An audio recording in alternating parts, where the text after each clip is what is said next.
미국에서 최고의 부자였다면 록펠러와 카네기일 겁니다. 록펠러는 석유로, 그리고 카네기는 강철로 돈 벌었던 사람이고, 두 분 다 존경받는 기업이기도 합니다. 한편으로는 독점 머무는 문제도 있겠지만은, 그 중에 카네기가 이런 말을 기자들에게 했습니다. 만약에 세상이 내가 갖고 있는 모든 공장을 뺏어간다면은 난 걱정하지 않는다고. 다 가져가라고. 우리에게, 나에게 직원들만, 나와 함께하는 직원들만 있다면은 나는 그 공장 같은 것은 전혀 걱정하지 않고 다시 시작할 수 있다고. 그런데 만약에 세상이 내 공장은 그대로 놔두고 그 어마어마한 철강회사, 제철 공장을 그냥 놔두고 사람들을 데리고 간다면 몇 년 못 되어서, 불과 1년도 채 안 되어서 그 공장마다 폐허가 될 것이고 잡초로 우거지고 말 것이라고. 교회가 핍박을 받기 시작합니다. 큰 핍박이었습니다. 그래서 예루살렘에 있는 교회 성도들은 어쩔 수 없이 피신해야 하고, 어쩔 수 없이 그 살고 있는 자리를 도망가듯이 떠나가야만 했었습니다. 그렇게 떠나가기 시작했었던, 핍박이 시작되면서 예루살렘 교회는 흩어지고 말았습니다. 교회가 없어지고 말았습니다. 그런데 또 다른 교회는 2000년이 지난 지금까지도 계속되어 가고 있습니다. 수많은 역사 속에서 수많은 독재자들이, 또는 수많은 대적자들이 교회를 불을 태우고 예수 믿는 사람들을 잡아가두고 죽이기도 했었지만은, 아주 기가 막힌 방법으로 제도적으로 핍박하고 아주 잔인한 방법으로 교회를 박해했었지만은 2000년이 지난 지금까지도 교회는 문을 닫지 않고 성도는 여전히 이 땅에 있습니다. 예루살렘 교회가 핍박을 최초로 받기 시작합니다. 그래서 그들은 그 예루살렘에 머물러 있을 수 없어서 떠나가기 시작합니다. 떠나가면서 실망도 할 수 있을 것입니다. 낙심도 할 수 있을 것입니다. 하나님은 스데반이 저렇게 억울하게 죽어가는 것을 보고 무엇하시고 계셨던가? 우리가 지금 이렇게, 사실은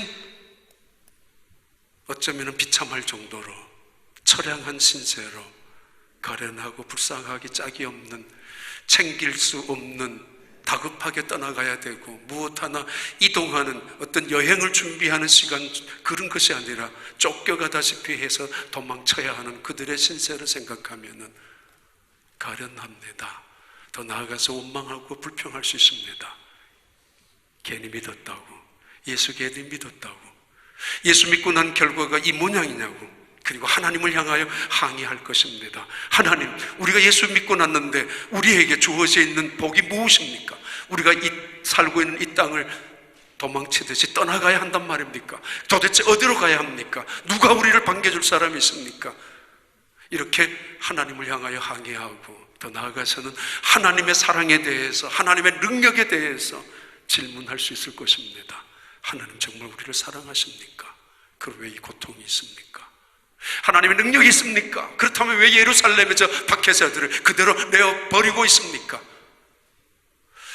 그렇게 떠날 수도 있었는데 성경은 그렇게 기록하고 있지 않습니다. 지난주, 저지난주 사실 가슴 아픈 전화를 받은 적이 있습니다. 그 외에도 여러분들 아픈 분들이 많이 있지만은 한 가정이 이렇게 전화를 했습니다. 5남매로 컸는데 부모님 일찍 돌아가시고, 오빠 사고로 죽고 암으로 죽고 2사람, 언니 암으로 돌아가시고, 또 한 바로 위에 언니 암 투병 중에 지금 죽음의 문턱에 있다고. 5남매 중에 막내인 자기도 지금 암 세포가 몸에 있어서 방사능 치료를 받고 있는 중이라고. 어떻게 이렇게 나에게, 우리 가정에 아픔을 주시는지 모르겠다고 이렇게 나의 의지와는 전혀 상관없이, 아니 나의 잘못과도 상관없이 나는 이렇게 태어나서 지금도 암 투병을 하고 있는 언니와 자기 자신은 얼마 전에 미국까지 와가지고 살고 있지만은, 그런데도 불구하고 자기 어린 딸 고등학생을 옆에 두고 있는 그 어린 딸을 보면은 가슴이 메어질 것일 것입니다. 그러면서도 살기 위해서 식당에 가서 일을 하고 있다고. 암 투병하면서. 죄송합니다. 어떤 분은 정말 자기 자신은 잘못한 것은 없습니다. 그런데 어느 날 닥쳤던 가정의 위기, 그래서 홀로 3남매를 키워야 하고 어머니 섬겨야 하고 그러면서 가게 운영해 나가는데 정말 이를 악물고 그리고 믿음 하나 붙잡고 기도하며 살아왔는데, 어느 날 그 딸아이의 모습을 바라보면서 억장이 무너지는 어머니의 마음을, 하나님은 언제까지 내 기도를 들어주지 않느냐고. 제대로 밥도 안 먹고 잠도 안 자고 직장에 가면 불과 며칠 만에 또는 몇 주 만에 다시 또 쫓겨다녀야 되는 그 딸아이를 보면서 온몸 바짝 말라가고 얼굴 자체도 죽어가고 있는 그 아이를 바라보면서 도대체 하나님이 어릴 때만 하더라도 자랑스러운 딸이었고 기대가 있었던 딸이었고 정말 축복받은 생각을 갖고 있었던 그 딸아이가 언제부턴가 가슴속에 그 심각한 분노를 가지고 앵거를 가지고 세상에 대해서 분노하고 있는 이 딸아이, 그러면서 그 영혼의 육체마저 죽어가고 있는 그 딸아이를 바라보면서 이제는 기도할 힘조차 잃어버리고 없는 어머니 전화를 하셨습니다. 목사님, 어떻게 해야 되냐고. 내가 왜 이렇게 무슨 죄를 그렇게 저질렀는데 이런 짐을 지고 살아가야 되느냐고.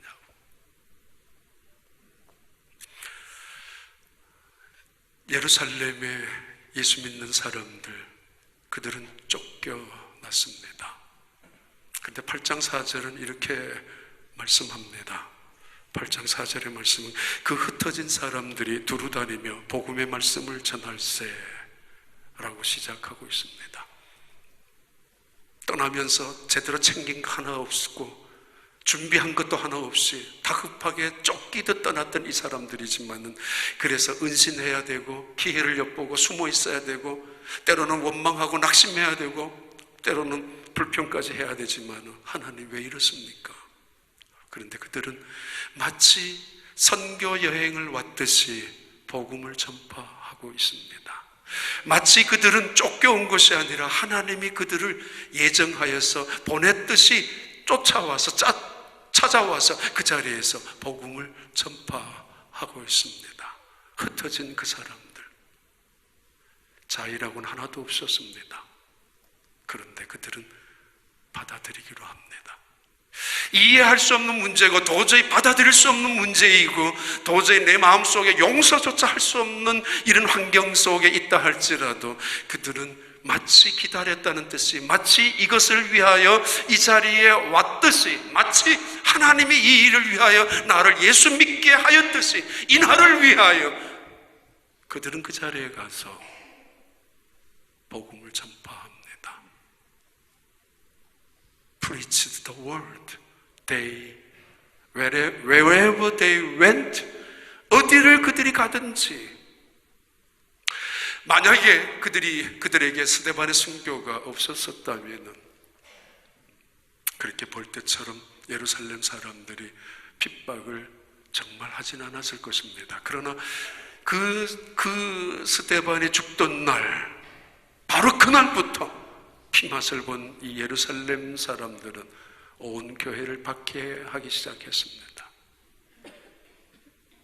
바로 그날, on that day, a great persecution broke out against the church at Jerusalem. 만약에 그 박해가 없었다면 그들은 예루살렘을 떠나지 않았을 것이고, 만약 그런 핍박이 없었다면 그들은 예루살렘을 떠날 생각도 하지 않았을 것입니다. 그런데 그렇다면 예수님께서 명령하셨던 말씀이었던 너희가 성령을 받으면, 성령이 임하시면 권능을 받게 될 것이고, 그럼 예루살렘과 유대와 사마리아와 땅끝까지 이르러 내 증인이 된다라는 이 예언의 말씀은 이루어지지는 않았을 것입니다. 그런 방법으로.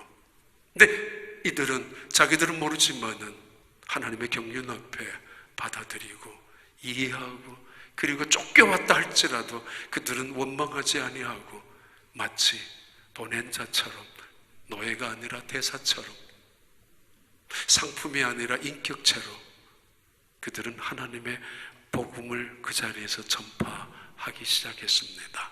사도 바울이 말합니다. 빌립보서서 1장에 나의 당한 일이 복음의 진보가 된 줄을 여러분은 알기를 원합니다. 내가 감옥에 있다 할지라도, 내가 실패의 자리에 있다 할지라도, 내가 질병에 당했다 할지라도 여러분 나 때문에 걱정하지 마십시오. 복음이 멈추었다고 하나님이 왜 바울을 그냥 감옥에다 가두어 놓느냐고 말씀하지 마십시오. 이 안에서도 하나님의 뜻은 여전히 이루어가고 있습니다. 요셉에게 그를 시기하는 사람들이 없었다면 그는 아버지의 품 안에서 물장구 치며 그 동네에서 동장 노릇하는 것으로 끝났을 것입니다. 이해할 수 없었지만 요셉은 노예로 팔려갔고 끌려갔고 이집트까지 끌려가고 왜 말았었고, 어느 날 그것도 재수가 되고 말았습니다. 받아들일 수 없는 것이었지만 그러나 그는 원망하지 아니하고 오히려 순응합니다. 팔자 탓이라고 순응한 것이 아닙니다. 달간이라고 철학적인 이야기로 지나가는 이야기가 아닙니다. 하나님의 뜻을 믿고 있었기에, 하나님의 경륜을 믿고 있었기에 그는 그 순간순간 오히려 적극적으로 노예처럼 결코 살지 않아야하고, 노예 옷을 입었다 할지라도, 종의 옷을 입었다 할지라도 한 번도 종처럼 생각하고 살지 아니했고, 아니 제수의 복장을, 제수의 그 이름표밖에 없었지만은 그러나 제수처럼 행동하고 살지 아니했습니다. 언제나 하나님의 자녀로서 그는 살아갔습니다. 환경을 탓하면서, 환경에 지배를 당하면서 살아간 것이 아닙니다. 다윗에게 만약에 그를 시기하고 그를 죽이려고 했었던 사울 왕이 없었다면 어쩌면 다윗은 똑같은 사울 왕 같은 일을 저지르고 말았을 것입니다. 그러나 그는 사울을 통해서 배우고 하나님께서 보내주시는, 알지 못하는, 왜 이런 억울한 일을, 자기가 잘못한 것은 아무도 없었지만 아무것도, 열심으로 사는 것, 충성한 것, 희생한 것 밖에 없었지만은 까닭모르 시기를 당하는 그가 도망다니면서 오히려 그 속에 있는 하나씩 하나씩 괴물 같은 것들, 독사 같은 것들을 깨뜨리기 시작하고 죽이기 시작한 거 아닙니까? 그래서 나의 당한 일이 오히려 화가 아니라 축복이라고 그들은 쫓겨다녔습니다. 그러나 쫓겨온 것이 아니라고 누가복음을 기록했었던 누가는 사도행전 속에서 분명히 우리에게 그들은 도망자가 아니라고, 마치 선교 여행을 온 것처럼, 마치 선교지에 말씀을 전파하러 온 사람들처럼 그렇게 행동하고 그렇게 복음을 전파하고 있습니다.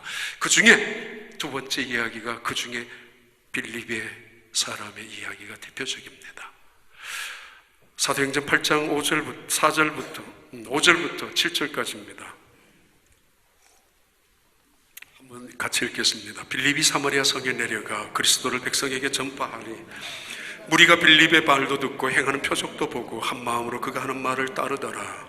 많은 사람에게 붙었던 더러운 귀신들이 크게 소리를 지르며 나가고 또 많은 중풍병자와 못 걷는 사람이 나으니 수많은 동네로 갔습니다.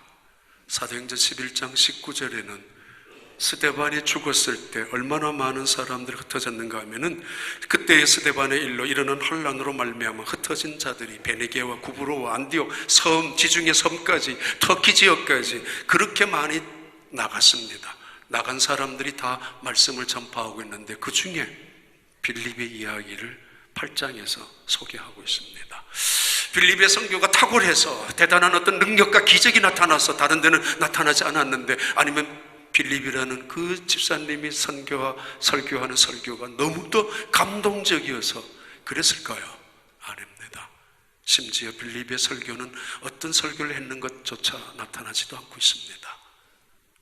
베드로의 설교와 스데반의 설교를 그렇게 기록했었던 누가의 입장에서는 다소 의아할 만큼, 그럼에도 빌립의 선교를, 빌립의 이 전도를 상세하게 보고하고 있습니다.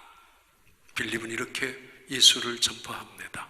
예수를 복음을 전파하는데 그 동네 사람들이 the crowd heard 빌립의 이야기를 듣고 있습니다. 그리고 they saw Philip, what he did, 어떤 일을 하고 있는지를 보고 있습니다. 때로는 미러클, 어떤 사인이 나타나기도 합니다. 그리고 그들은 모두가 다 they all paid attention, 모두가 다 집중합니다. 아주 close, 그 말씀을 듣기 위하여 집중하기 시작합니다. 복음. 그들은 쫓겨다녔지만은 그러나 전혀 걱정하지 않았고, 왜 이런 일을 당해야 되는지 원망하지도 않았고, 오히려 그 자리에서 복음을 전파하는데 그 중에 이 빌립이 등장합니다. 빌립. 사람들이 그 빌립의 말을 듣고 또 빌립이 행하는 행동을 보고, 그리고 빌립이 지금 어떤 말을 계속할 것인가 귀를 열고 마음을 다하여 집중하고 아주 모든 어텐션을 그쪽에 집중하고 있습니다. 지금까지 내 속에 있었던 어두움, 그래서 부정적인 생각, 이 세상을 향했던 수많은 아픈 생각들, 때로는 나를 얽어매고 있었던 제약 같은 것들, 악한 영들, 더러운 귀신들이 때로는 듣지 못하게 하고, 기도 못하게 하고, 예배 못 드리게 하고, 말씀 안 듣게 하고, 마음을 닫아버리게 하고, 하나님을 대적하게 하고, 예수 그리스도를 없은 여기게 만들고 있지만은 그들은 빌립이 전하는 말에 귀를 기울이고 눈을 뜨고 온 마음을 기울여서 듣기 시작했는데, 바로 그때부터 귀신이 떠나가기 시작하고 병자가 일어나고, 그리고 그 성 안이 뒤집히기 시작합니다. 복음의 역사가 이루어집니다. 교회는 복음이 선포되는 곳입니다. 그리고 교인들은 복음을 받는 곳입니다. 그래서 내 안에 어두움이 사라지고 빛으로, 죽음 같은 인생이 사라지고 생명으로, 저주 같은 인생이 새로운 축복의 세계로 옮겨지는 그들을 성도라고 하고, 그래서 그들은 쫓겨다녔지만은 오히려 그들이 머무는 자리에는 큰 기쁨이 있었다고. 아주 중요한 단어가 두 개가 나오죠. 큰 핍박이, a great persecution이라고 하는 큰 핍박이 있었고, 그런 핍박 속에서 많은 사람들은 눈물을 흘렸습니다. 물론 교인들입니다. 스데반의 죽음을 통하여 큰 슬픔을 가지고 big weeping, 눈물을 흘리기도 했습니다. 그런데 핍박과 그리스도인들은 눈물도 있었지만은 스데반의 죽음을 통하여 이 복음이 전파되는 그 자리에 기쁨이 있었습니다. There was a joy in the city. 복음을 받아들이는 사람들 속에. 어떤 사람이 밤낮 머리가 아팠습니다. 늘 머리가 아파서 약을 먹어야 자고, 약을 먹어야 진정이 되고, 어떤 사람 늘 팔다리가 쑤셔서 죽지 못해서 이거 정말 늘 그렇게 살았는데 어느 날 병원에 가서 보니까 암 진단을 받았습니다. 암 진단을 받고 보니까 그동안에 머리 아프고 그리고 팔다리 쑤셨던 것들이 다 없어져 버리고 말았습니다. 병 고친 게 아닙니다. 큰 문제가 있기 때문에 사소한 것은 사라지고 말았습니다. 식사를 할 때에 순서가 중요합니다. 가장 맛있는 음식이 먼저 먹는 거, 단 음식을 만약에 먼저 먹는다면은 나중에 먹는 과일은 맛이 하나도 없을 것입니다. 성령이란 우리에게 기쁨을 말합니다. 복음이란 하나님께서 주시는 인생의 최대의 맛을 말합니다.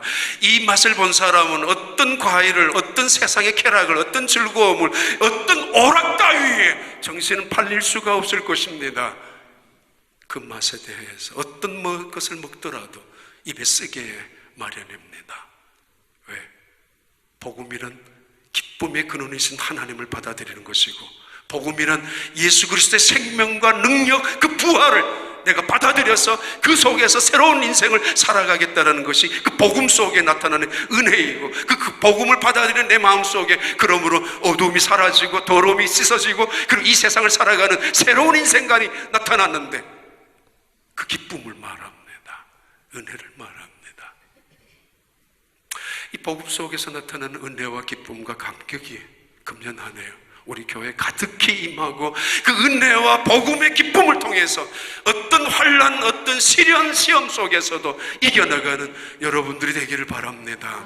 아니, 내게 왜 이런 일이 닥치느냐고, 어찌 우리는 이렇게 도망자로 살아가야 되느냐고, 예수 안 믿는 사람들은 뻔뻔스럽게도, 표현이 이상합니다, 죄송합니다만은, 그들은 오히려 잘난 것처럼 예루살렘에서 자리를 차지하고 살아가는데 하나님은 왜 우리를 쫓겨다니지 만들고 있느냐고. 걱정하지 마십시오. 아직 끝이 아닙니다. 아직 끝이 아닙니다. 그리고 여기가 끝이 아닙니다. 낙심하지 마십시오.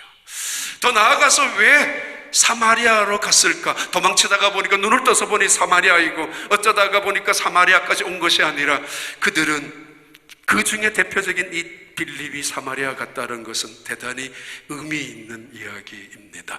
어쩌면 그래서 빌립의 사마리아 전도를 누가는 기록하고 있는 것 같기도 합니다. 정확한 건 아니지만 그런 느낌이 있습니다. 사마리아, 이스라엘 백성들에게, 유대 사람들에게 사마리아는 경멸의 대상이고 짐승 같은 사람들일 뿐입니다.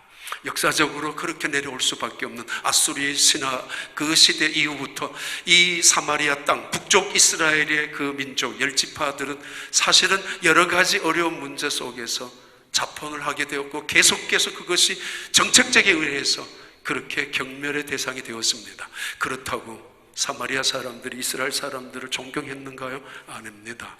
유대 사람들을 더욱더 함께 철천지 원수가 되었습니다.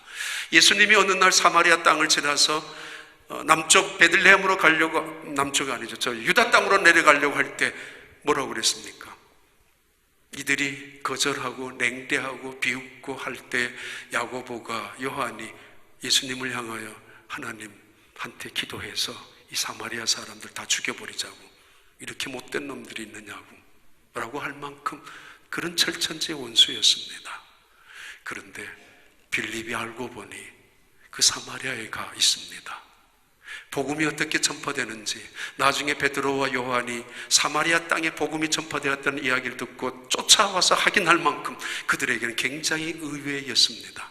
사마리아는 버림받은 땅이라고 생각했었고, 사마리아는 저주받은 땅이라고 생각해서 그 땅에 살고 있는 사람들조차도 버림받은 저주받은 사람으로 결코 복음을 받아들여서는 안 되는, 결코 하나님의 은혜는 머물러서는 안 되는 그 땅이었습니다. 그런데 그 땅에 아주 그레이트 조이가 온 도성에 퍼졌습니다.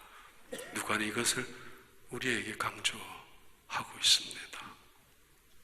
원수되었던 그 지역이 하나가 되고 복음을 통하여 멀어졌던 그 땅이 가까워지면서, 더더구나 가장 하나님께로부터 멀어 있다라고 생각했던 그 민족, 그 부족에게 가장 먼저 이 복음이 예루살렘에서 가장 먼저 사마리아로 확대되어져 가고 있는 이 하나님의 예언, 그리고 예수님의 예언과 약속은 우리에게 정말 전율이 느낄 만큼 하나님은 살아계신 분이고, 역시 이 역사를 움직여 나가는 분은 하나님이란 사실을 부인할 수 없는 그런 사건이기도 합니다. 우리에게 공장을 뺏어가라고, 그럼 우리는 절대로 걱정하지 아니하고 다시 공장을 일으킬 수 있다고. 우리에게는 일꾼들이 있기 때문에, 우리 회사를 사랑하는, 모르겠습니다. 회사를 사랑했는지 돈 때문이었는지 아니면 인간관계였는지 알 수 없지만, 그러나 분명한 것, 우리에게 교회를 뺏어간다면 우리는 어떻게 말할 수 있을까? 빌립, 오늘 본문에 가장 중요한 말씀 있습니다. 도대체 빌립의 이야기를 왜 하는가? 그 이유입니다. 아니, 도대체 어떻게 성도들의 모습이 이럴 수가 있는가? 대부분의 성도들은 환경의 지배를 받습니다. 그래서 어쩔 수 없습니다. 우린 연약하기 때문에, 솔직히 말하면 누구나 다 연약하고 자기 자신의 미련과 집착과 연민이 많습니다. 그래서 인간관계가 복잡하고 실망하고 상처를 받습니다.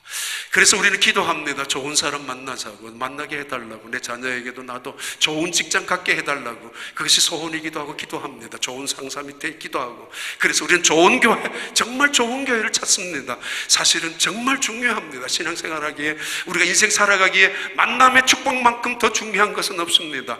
그래서 평생 후회하는 사람, 평생 눈물을 흘리고 살아가는 사람 많습니다.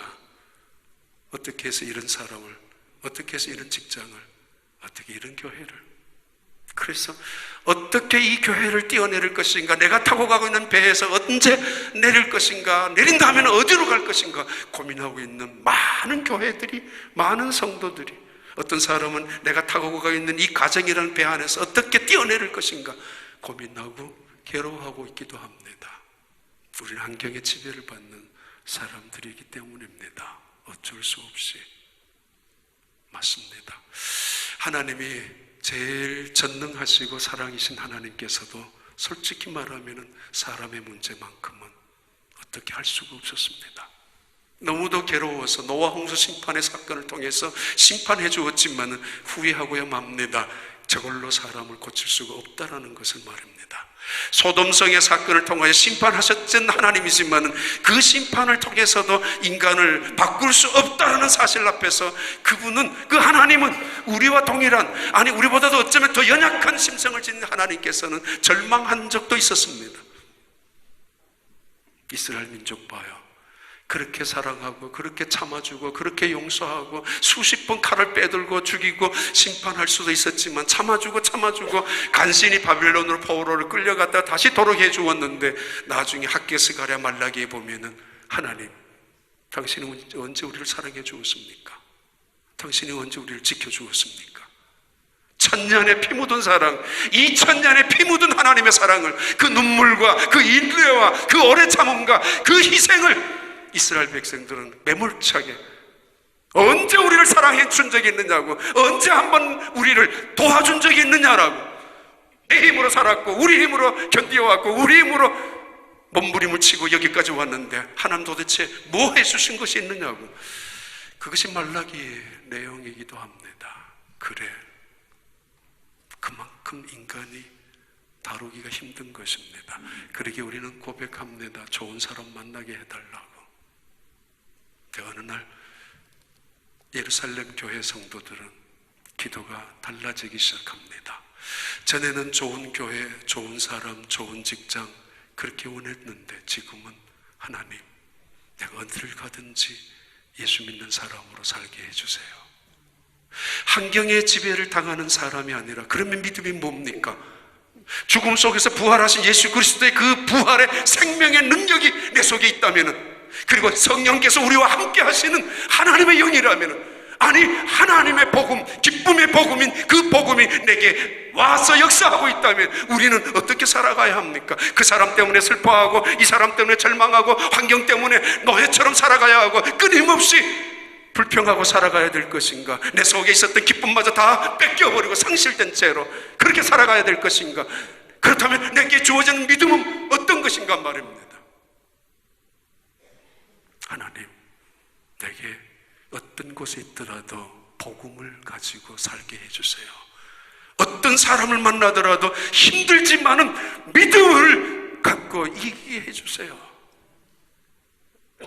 내가 하나님의 덕을 보고 살아가는 것만큼 누군가는 나를 만나서 내 덕도 보고 살아가야죠. 그러기 위해서는 내가 희생이 필요하고 손해도 필요하고, 아니 그러기 위해서 절대적으로 내 속에 있는 믿음이 중요합니다. 목사님, 좋은 사람 보내주셔야 됩니다. 나무동산에. 목사님, 좋은 사람, 그건 진짜 나쁜 말 아닙니다. 필요합니다. 맞는 사람들이 있고 서로가 어울릴 수 있는 사람들이 있습니다. 어쩌다가 보면 그게 안 맞았을 때는 정말 힘들 때가 있습니다. 그래서 결국은 뭐 떠나가기도 하고 옮기기도 하고 아픈 문제도 생기기도 합니다. 좋은 사람. 근데 어떤 사람, 목사님, 제가 거기 한번 해볼까요? 남들이 다 안 하고 남들이 다 하기 싫어하고 남들이 가기 싫어하는, 한번 제가 한번 해볼까요? 저한테 맡겨주실래요? 한번 해보겠습니다. 따져봐요. 지난번에 잘 되는 일 속에서 편안할 때에 모든 일이 성공스럽게 이루어져 가고 있었을 때 기도했었다고요? 얼마나 절박하고 간절하게 기도드린 적이 있었습니까? 알고 보면 감사했었다고요? 그러나 치레였죠. 형식적인 눈물을 흘리면서 겸손하게 감사해 본 적은 없지 않습니까? 오히려 지금 오늘의 환경이 우리에게 아픔이 있고 기도하게 만드는 환경이라면 기도하셔야 합니다. 오늘의 환경 속에서 나를 겸손하게 만드는 것이라면 굳이 과장하지 말고 변명하지 말고 겸손하게 처음부터 다시 시작해야 할 것입니다. 만약에 오늘의 환경이 우리를 감사가 무엇인지를 눈물을 흘리면서 뼈저리게 그 순간 속에서도 지난날의 그 좋은 순간 속에서도 제대로 감사하지 못하고 건강했을 때, 성공했을 때, 지위가 있었을 때 제대로 한번 하나님 앞에 제대로 눈물을 흘리며 감사 찬양을 해보지 못했던 그 시절을 생각하면서 오늘의 상황 속에서 감사가 무엇인지를 배워야 할 것이 아닙니까? 쫓겨나는 이 사람들, 만나는 이 사람들, 환경에 의해서 지배를 당할 수밖에 없는, 환경에 의해서 정말 어쩔 수 없이 원망할 수밖에 없는 이 사람들이지만은 그러나 그들은 고백합니다. 나는 환경에 지배를 당하지 않고 살겠다고 말합니다. 예수 믿는 게 뭐예요? 저 위에 사시는 그분 온 5명의 가족들이 암 환자, 암으로 다 돌아가셨다고. 바로 언니도 지금 남아있지만은 자기도. 그런데 마지막 이런 이야기 했습니다. 두 번째, 목사님, 저는 미국에 와서 정말 감사하다고. 내가 이 몸으로 일할 수도 있고 일할 때도 있고 내가 이 몸으로 병원에 가서 치료할 수 있도록 병원의 문제도 해결되었고 내 딸이 내 곁에 있어서, 그리고 교회 가서 그 먼 지역이지만 교회 와서 예배를 드릴 수 있다는 거 너무 감사하다고.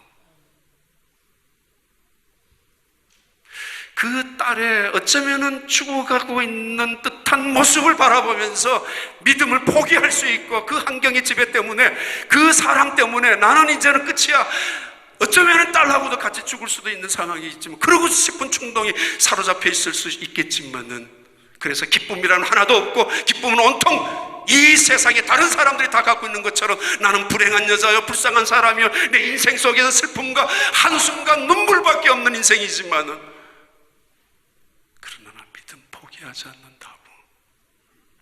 여전히 교회에 와서 헌신하고 봉사하고 기도하는 자리에 있는 모습을 보면은 정말 존경스럽기도 하고, 하나님을 사랑하는 그 모습을 보면 너무도 기쁨이 되고 그렇습니다. 목사님, 좋은 사람이 있어야 합니다. 맞아요. 어느 순간은.